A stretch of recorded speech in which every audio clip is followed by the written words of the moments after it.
Guys, അപ്പോൾ ശിവരാത്രിയായിട്ട് ഞങ്ങൾ എല്ലാവരും കൂടെ ഇന്ന് ആലുവാങ്കുടി ശ്രീ മഹാദേവ ക്ഷേത്രത്തിൽ പോവാണ് കേട്ടോ. അവിടുത്തെ ഉത്സവമാണ് ഇന്ന്. അതുപോലെ തന്നെ എല്ലാ മാസം 1-ാം തീയതി ഇങ്ങനെ ഉത്സവത്തിനൊക്കെയാണ് അവിടെ നട തുറക്കുന്നത്. എനിക്ക് അമ്പലത്തിനെ കുറിച്ച് കൂടുതലൊന്നും അറിയത്തില്ല, ഞാൻ ആദ്യമായിട്ടാണ് പോകുന്നത്. അങ്ങോട്ട് പോകുമ്പോൾ വനത്തിനകത്തു കൂടെ പോകുന്നത് കൊണ്ട് തന്നെ റോഡൊക്കെ ഭയങ്കര മോശമാണ് കേട്ടോ.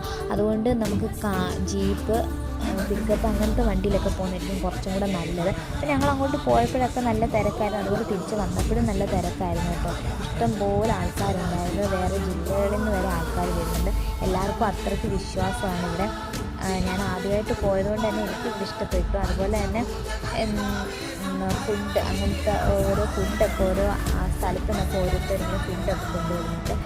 കപ്പപ്പുഴുക്ക്, ചോറ്, പിന്നെ അതുപോലെ തന്നെ കഞ്ഞി, പിന്നെ പായസം. അപ്പോൾ നമ്മൾ അവിടെ നിന്ന് ചോറൊക്കെ വാങ്ങിച്ച് കഴിച്ചു. അങ്ങനെ കുറച്ച് നേരം അവിടെ ഇരുന്നു. അത് കഴിഞ്ഞ് വൈകിട്ട് എഴുന്നള്ളത്തൊക്കെ ഉണ്ട്, പക്ഷെ നമ്മൾ അതൊന്നും കാണുന്നതിന് മുമ്പ് നമ്മൾ തിരിച്ചിങ്ങ് പോന്നു. അപ്പോൾ അത്രയേ ഉള്ളൂ. Okay, bye, see you, Tata.